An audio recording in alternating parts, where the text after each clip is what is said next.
भी बाकी है, बाकी थोड़ा है, वक्त भी थोड़ा है। नहीं थोड़ा नहीं है, आप अपने आराम से बात करें। और आपके पकोड़े भी ठंडे हो रहे हैं। तो ये सारी चीजों को देखना पड़ता है। अल्लाह आपको जज़ा खैर दे। पहली बात तो ये डॉक्टर साहब माशाल्लाह ये एक मुख्तलिफ मकातब फ़िक्र का एक पैनल बैठता है।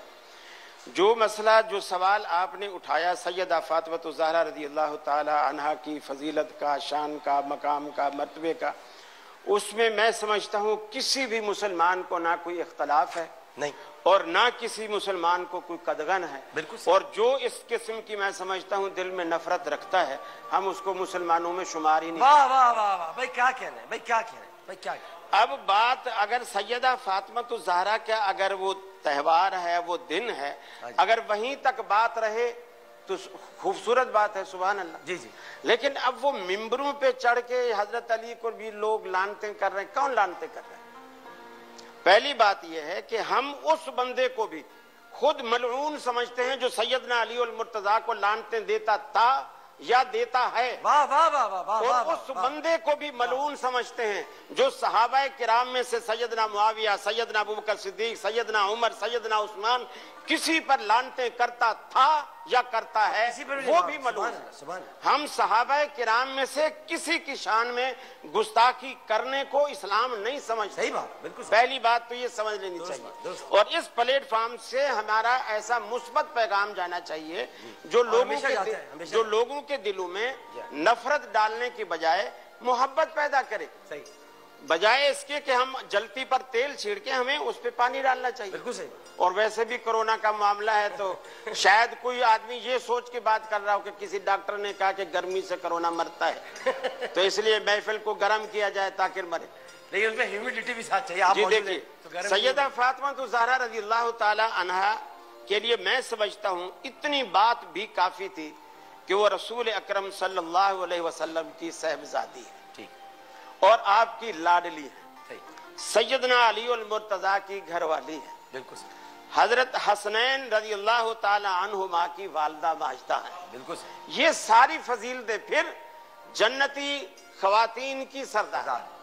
अल्लाह के रसूल जिस मर्ज में आप बीमार हैं और आपके पास आती हैं और इतने सदमे से अल्लाह के रसूल को देखती हैं कि आप ठंडे तश्त में पानी में हाथ डालते हैं, चेहरे पे फेरते हैं, बेसाख्ता मुंह से निकला वाह करबा भी है, मेरे अब्बा की तकलीफ देखी नहीं जाती।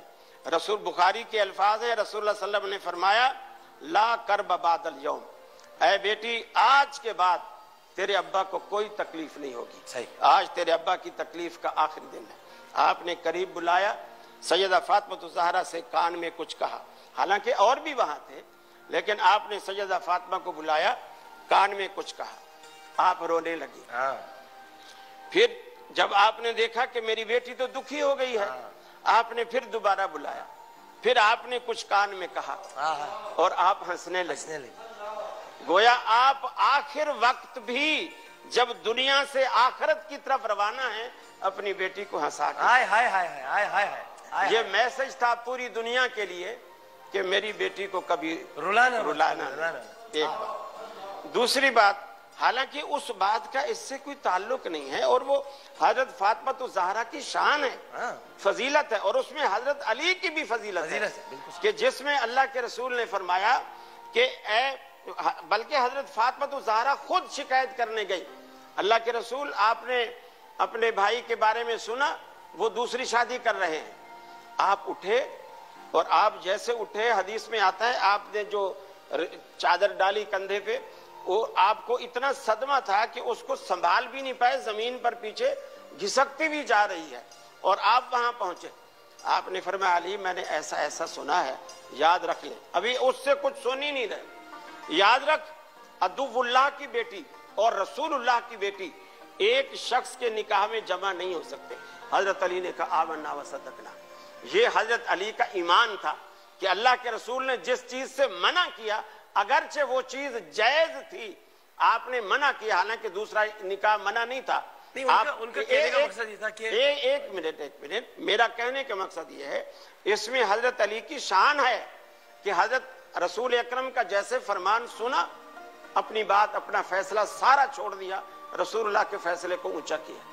और सैयदा फातिमा ज़हरा रज़ी अल्लाह ताला अन्हा की भी इसमें शान हुई कि उन्होंने अपना एक दर्द दिल बयान किया और रसूलुल्लाह सल्लल्लाहु अलैहि वसल्लम फौरन उस दर्द दिल के मदावे के लिए आप फौरन तशरीफ ला।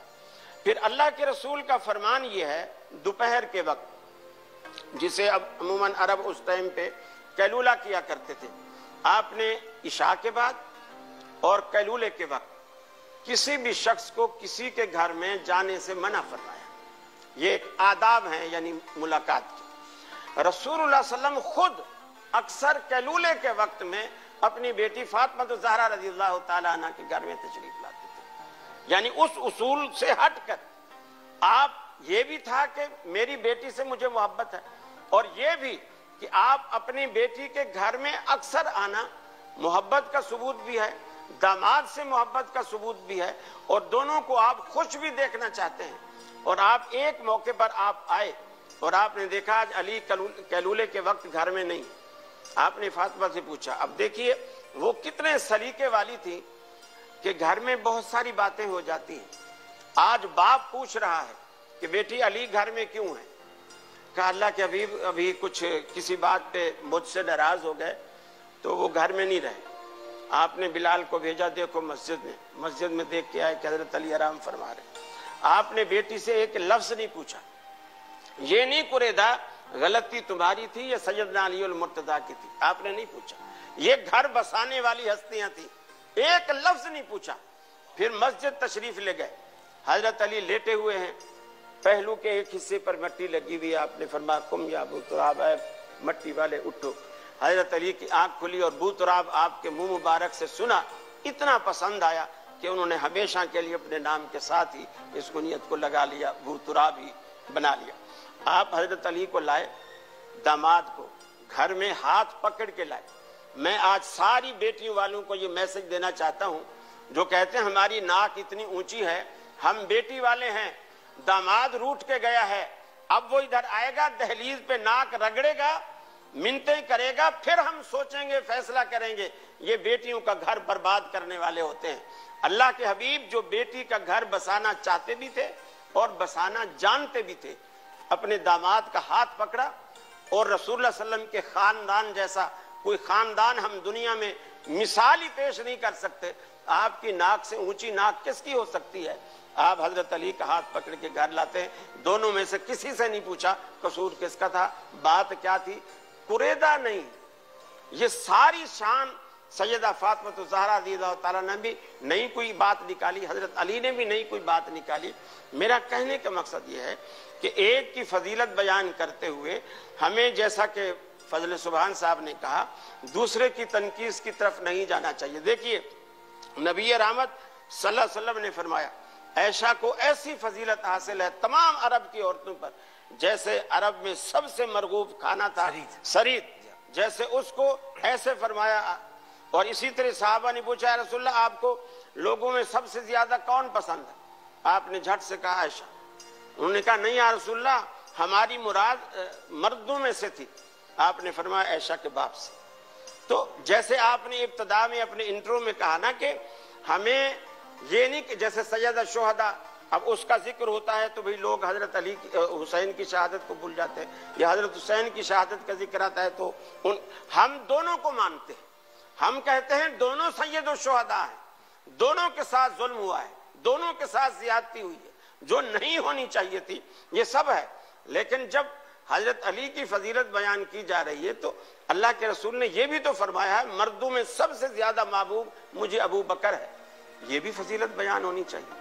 तो मकसद कहने का यह है ताकि बैलेंस ऐसा बराबर रखना चाहिए जैसे सुभान साहब ने फरमाया है, ताकि सबका मैसेज अच्छे तरीके से कंक्लूजन ये कर दूं। बहुत अच्छी बात है, बहुत खूबसूरत। मैं देखे आज भी इस प्लेटफॉर्म से यही मैसेज गया है मोहब्बत का, प्यार का। आपको अल्लाह ताला सलामत रखे, आपकी ज़बान मुबारक से भी यही बात गई है, मुफ्ती साहब भी ये चाहते हैं। असल में उनका बुनियाद थी, उन्होंने अपना नजरिया एक बयान कर दी, उनकी बात बस खत्म, उनकी एक नजरिया था, उन्होंने बयान कर दिया, आपने बयान कर दिया, आपकी बात हुई। और सबसे अच्छी बात आप ही की है कि सबसे मोहब्बत की जाए, सबसे प्यार किया जाए और सबसे मोहब्बत और प्यार को आम किया जाए, और इस प्लेटफॉर्म से भी यही मैसेज आना चाहिए। बहुत शुक्रिया। मुझे तो आप अक्सर कहते रहते हैं कि अक्सर आप मैसमी साहब की हिमायत करते हैं। हाँ, मैं तो अभी भी आप इनकी हिमायत कर रहे हैं, दोनों आप अभी भी आप एक दूसरे के हामी हैं।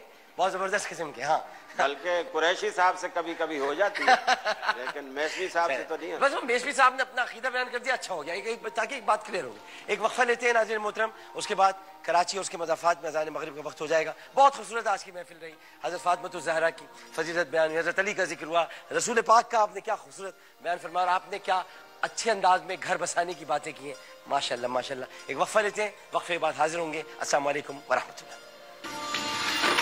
फिर आ गया प्यारा